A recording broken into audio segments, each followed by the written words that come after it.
Welcome to Learn Computer ABC tutorial series. This is the part 2 of our review on Windows 8 Consumer Preview. Windows 8 Consumer Preview that was shipped a couple of weeks, almost a month ago now. Keep in mind that this is installed on an old Pentium 4 computer with 2 GB RAM, so you'll see that it's pretty fast even if it's an old computer. Today we'll take a look at the apps and how they are constructed and show you that it's kind of fun to go through these.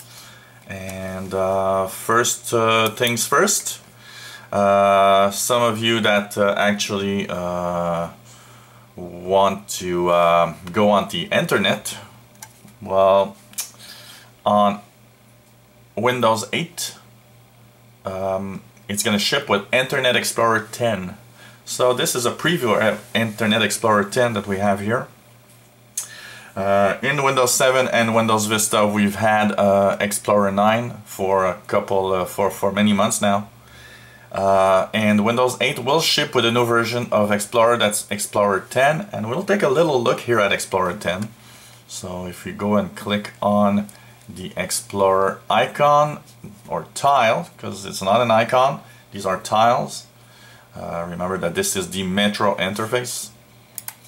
You'll see that actually this what's new in Internet Explorer 10 is that there are no more toolbars. No file, no buttons, no nothing. You have basically a full screen internet at your disposal. And if you want to type an URL, well, all you'll have to do is right click and it brings you up the bar where you can type your URL at the bottom. For example, if you want to go to another site.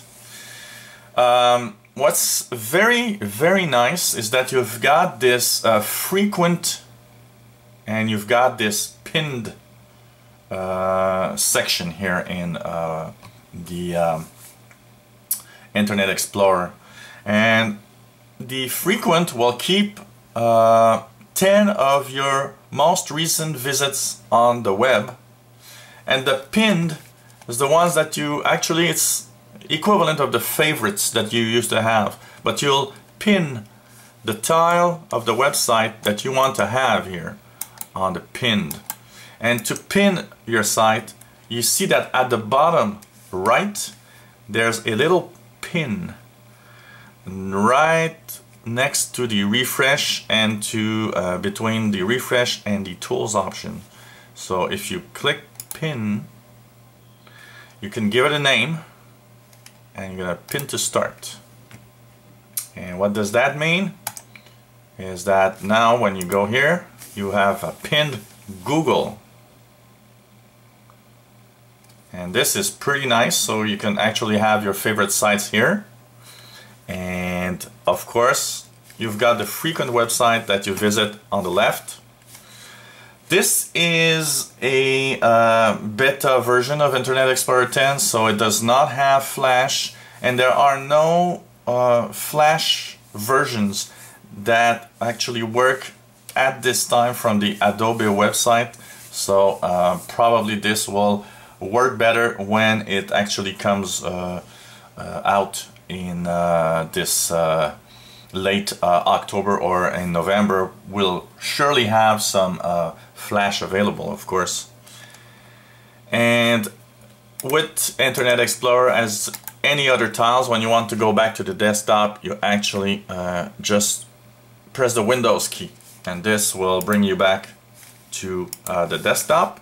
And one of the reasons I wanted to go to the desktop is that when you pin a website, well, it actually shows you now a tile. You see on the right, I have a tile here up right that says Google, and this is a shortcut, desktop shortcut if you want. It's the equivalent of a desktop shortcut. that will actually let you go directly to your Google page instead of having to go through Explorer and maybe going to the pin site to go get the one you want. So you can have them, if you want, on your tile. So you'll just have to go on your tiles and click on the website. And this is cool because you'll have your favorite websites directly available on the interface that you can actually click on or touch, because I suppose that the computers and tablets using Windows will have touch screens. And of course you can still change the options. If you go to the options menu, you'll have different options that you can set, and of course you can view on the desktop, which lets you have a more Windows 7 like option. This, as you can see, looks much more like Windows 7 and Windows than it does a tile. But you'll also notice that even if the toolbar is present at the bottom, there is no start button on the left. There is a start icon that actually brings you back to your tiles, and not a start menu where you can actually get all the options of your different folders like you had before. So this is a major change in the way Windows works. And I must say that it will get you will need some work getting used to this interface for the first weeks of use probably. And but it is a nice interface. And of course you can add or delete tiles on your desktop like you want. And of course by right-clicking a tile, you will bring up at the bottom all the different options that this tile can have. So you can, for example, unpin a tile. For example, here I took the messaging tile, so I can unpin from the start, so it will be removed. I can uninstall. It's like uninstalling a program and it's unavailable anymore. You can actually have smaller tiles, so you can say, well, I want this tile smaller, and it will let you actually have many more tiles on the screen. So for example, the tiles that you don't use much, you can actually really put them much smaller and have more tiles on your screen, and keep the ones you use a lot bigger, for example, especially if there is some live information always flowing through the tile. This tile you'll probably want to be bigger, like this one for the mail app, which shows me my messages. Well, for sure I want to have this tile the biggest possible because I want to see what's inside. But some tiles you might not want to have as big, so you can actually shrink them.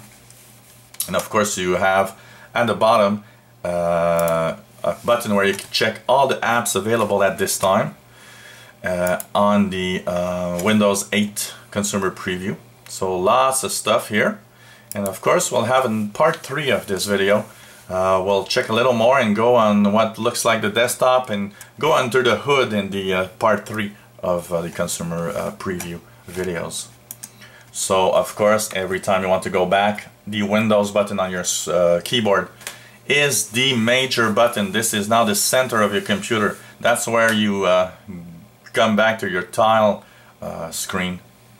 So it's going to be important to have that button now.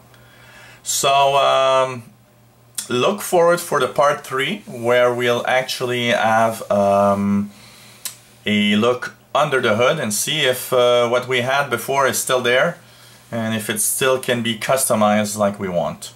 So if you enjoyed these videos, please click on the subscribe button at the top of the screen and you'll be informed of all the new videos we put online.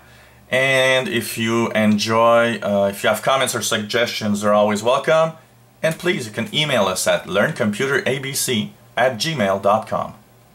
Thank you for watching.